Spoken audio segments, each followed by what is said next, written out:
Planet of the Skunk Apes, by Dune polling the Valdosta Times. Several internet websites list the Withlacoochee River between Valdosta and Quitman as the scene of many of the most recent sightings of the legendary skunk ape. Figuring out how Brooks County became one of the most recent homes of the skunk ape may be as elusive as the creature described as being a smaller, smellier version of Bigfoot.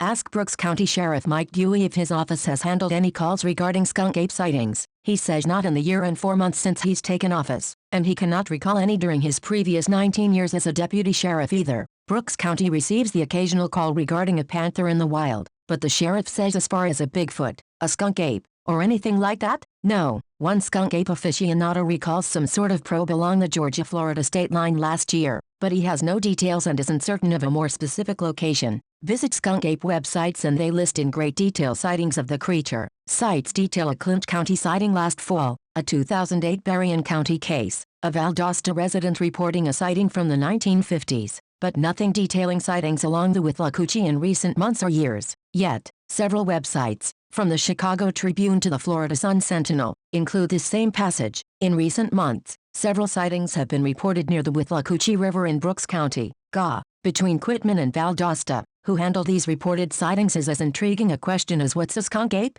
The skunk ape has many names: swamp lugger, stink ape, swamp monkey, Florida's Bigfoot. The skunk ape is a hominid, walking on two legs similar to a man, but it also reportedly lives among trees like a monkey. Yet, it is its foul odor, often described as the reek of rotten eggs or hydrogen sulfide, that puts the skunk into the creature's name. A skunk ape witness said in 1977, "It stunk awful, like a dog that hasn't been bathed in a year and suddenly gets rained on." The skunk ape has been described as being about 6.5 to 7 feet tall, a build that is shorter and weighing far less than the descriptions of the 8-foot, 1,000-pound Bigfoot. Like Bigfoot, a skunk ape has never been caught and sightings are often regarded with skepticism. Yet, skunk ape sightings reach back hundreds of years. Florida's Native Americans reportedly called the creature Shawanoki. Sightings range primarily in the south, and predominantly in the Florida Everglades. Skunk ape man Dave Shealy runs the Skunk Ape Research Headquarters and Trail Lakes Campground in Ochoape. Shealy has spent his life living in the region of Florida Everglades. He fully believes in the skunk ape and says he's seen them on several occasions. Shealy believes the capture of a skunk ape would be horrible for the creatures, but believes that if more people knew the truth of their existence, he could more successfully protect them.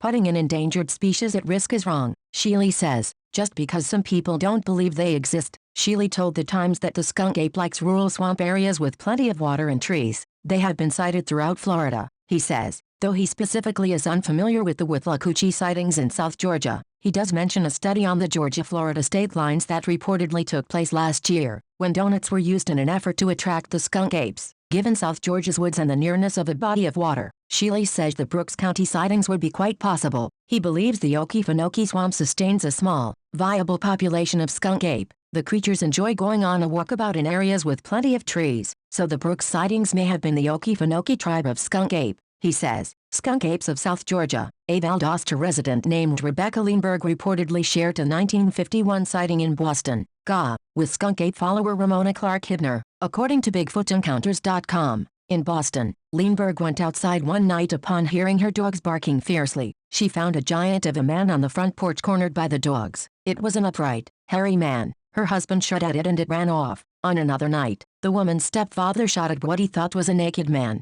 The next morning, they discovered 20-inch footprints and figured the creature from the previous night must stand about 7 feet tall. At approximately midnight, July 2, 2008, along Cat Creek Road in Berrien County, a man was in his game room above a garage. He thought he heard something strike the garage door. According to SkunkApophiles.com, looking out the window, he saw a large thing covered in hair. The hair had a dreadlock appearance, long and matted. The animal had large arms, hands and feet, moving very quickly away from the garage toward the woods. The sighting lasted only a second or two. The man discovered no physical evidence of the creature's presence. Shortly before midnight, October 7, 2009, on a road in Clinch County, outside of Homerville, a family traveled from North Carolina on their way home to Florida. Seated in the passenger seat, the wife smelled the odor first. Between Homerville and Fargo, not far from the Okefenokee Swamp, driving, the husband saw a strange figure on the side of the road. According to SkunkApophiles.com, a sight that shook him up, he saw a very dark brown black-colored tall humanoid figure standing on the left shoulder of the road, quarter facing toward the road and towards the direction they were traveling. The website reports, it was standing still,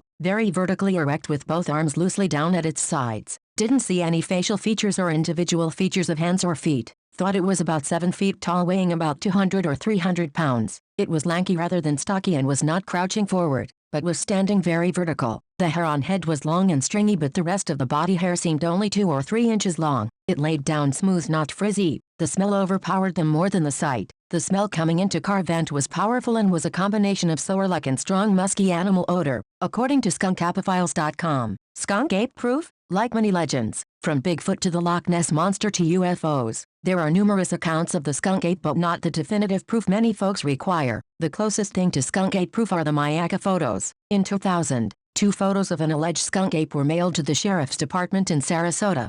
These photos were reportedly taken by a woman who claimed to snap the shots of a creature she discovered in her backyard. She claimed the creature stole apples from a basket on her back porch during a 3-night period. She believed the creature an escaped orangutan. Each time, she called police to her house. Each time, the creature had fled by the time police arrived. According to the letter accompanying the photos, the story behind these photos matches other tellings in that it involves an account of an escaped primate. Some skunk ape stories recount wrecks of circus trains with monkeys fleeing from the destruction into the woods. South Georgia also has its own story of an escaped monkey. Several years ago, a monkey named General escaped from Wild Adventures. General was never captured, though there were reported sightings of the monkey in the months following his escape. Could the Brooks County skunk ape be the escaped General? Could it be a wandering band of creatures from the Okefenokee? Or could it be a bit of internet spin that has caught South Georgia in the midst of a myth? Perhaps, only time and a distinct smell will tell.